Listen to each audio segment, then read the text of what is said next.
Hi everybody. In today's video, we're going to be breaking down one of the most important and most misunderstood parts of any property deal, the real estate contract. Hi, I'm David Dow, real estate broker and real estate attorney here in Central Florida. I've been doing both home sales and real estate law for many years. So whether you're buying, selling, or investing, this agreement, the real estate contract, it's really the legal backbone of your transaction. Understanding what's inside can really protect your rights and prevent you from really expensive surprises later on. So it's really important that you understand it, and when you have it in front of you, read it word for word. So first of all, let's say, what is a real estate contract? Well, it's a legally binding agreement between two or more parties, usually a buyer and seller, outlining the terms of a property sale, or it could be a lease. So to be valid, a contract here in Florida must have 5 key elements. Number one, it has to have an offer. That's where one party proposes the terms. I will give you $500,000 for your house. Now, number two is the acceptance. The other party agrees to those terms. Okay, I'll accept your $500,000 and I'll give you my house. Now, number three is what we call consideration. Something of value is exchanged. Usually it's money for property, but consideration just means each side is giving something of value. It can be a service, but like I said, typically in Florida real estate contracts, one side is giving money, the other is giving a house. Now, the fourth thing every contract has to have is what we call a legal purpose. So the agreement has to be for a legal transaction.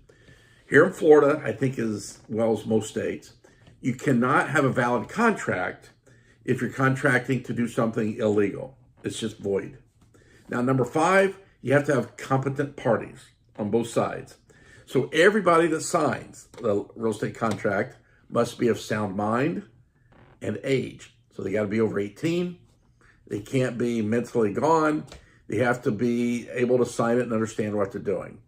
Now, the common types of real estate contracts here in Florida, and there's a lot, but the most typically, there are several types that we're going to see here most often. Like I said, you can run into a lot here. But the most common ones, number one, is what we call the purchase and sale agreement. That's the name of the contract that we use to purchase or sell real estate here in Florida. It's just called a purchase and sale agreement. Now, number 2 is what we call leasing agreements. Obviously, those are between two parties, a renter and a landlord, somebody trying to rent a piece of property, which is becoming more and more common here in Florida. Now, number 3, we have what we call option contracts. These are rare, but they give the buyer the right, but not the obligation, to purchase something at a later date. So let's say I like this piece of property. It might work well if my business works, takes off in the next year. So you can sign an option contract. It might say, hey, I'm not obligated to buy it now, but I'll give you $10,000 if you hold it. And if I decide I want to buy it the next year, here's the terms. That's an option contract. Now, number 4 is what we call listing agreements. These are between usually a real estate agent and a homeowner. And it serves a purpose. It gives the real estate agent the right, sometimes the exclusive right, to promote that house for sale and obtain a commission for it. Now, next thing, let's talk about key clauses to watch out for in a legal contract. Number 1 is what we call the purchase price and the financing terms. How and when will payment be made? Usually here in Florida, it's broken down to, initially there's an escrow deposit. It might be a few $1,000s due within 3 days. Sometimes an additional deposit's due in maybe another 7 or 10 days. And then X number of days later is the final payment, either from the buyer, from the buyer's lender, and so on. So that's the purchase price and financing terms. The next thing we want to talk about is contingencies. This is really, really important, guys. These are conditions that must be met before closing. Okay? Now, let me talk about 3 popular contingencies. And all 3 of these will let the buyer walk away from the deal if they kick in. Number 1 is inspections. And most deals here in Florida, the buyer is given an inspection contingency. It can be 10 or 15 days, whatever you agree on. It gives the buyer a chance to hire an inspector or anybody else, go into the house, go through it to make sure there's nothing wrong with it. And, if after 10 or 15 days, they're stuck. Now, the other contingency is what we call an appraisal contingency. It's usually done when the buyer's getting a loan. The lender will say, hey, yeah, house, you're buying it for $500,000. Sure, I'll give you a loan. But if the appraisal comes back and says, yeah, the house is only worth $470,000, then the lender's probably not going to give the buyer that loan. Same with financing approval. It's kind of similar. It's a contingency. Buyer says, I'm buying it contingent on the lender giving me a loan.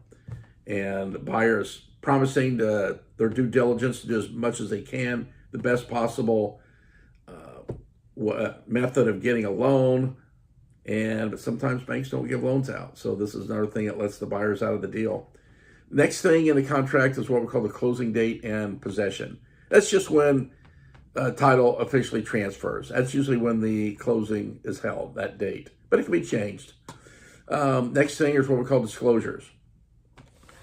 Typically sellers have to sign a lot of disclosures in a real estate transaction. And typically the contract will spell those out. But the most popular, it's called the seller's property disclosure. Seller's basically saying if there's anything wrong with the property, if there's any leaks, if there's ever been any flooding, any major lawsuits against it, anything the seller knows of, they have to disclose. Flood disclosures. Like I said, if there's ever been a flood, that's actually a separate disclosure. Seller has to disclose that as well.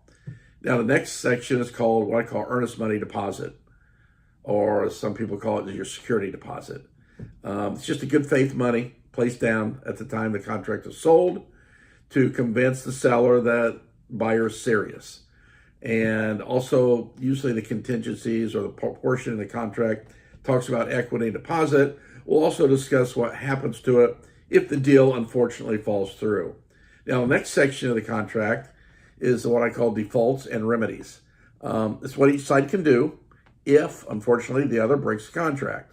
And usually they're spelled out in pretty much detail. So understanding, guys, all these sections, it really helps prevent disputes later on. Hopefully you'll never get to that. But unfortunately it happens. Because remember, once you sign a real estate contract, you're agreeing to all of it, not just part of it. So, while a lot of agents, real estate agents, they handle negotiations and the paperwork, it's usually the real estate attorneys that ensure that the contract is legally sound. They check for hidden risks, verify titles, they explain clauses in plain English. And in states like Florida, having a real estate attorney to review your contract before closing can save you from costly mistakes. In short, your contract isn't just paperwork, it's your legal protection. So read it very carefully. And your real estate agent might be able to help you interpret a lot of this.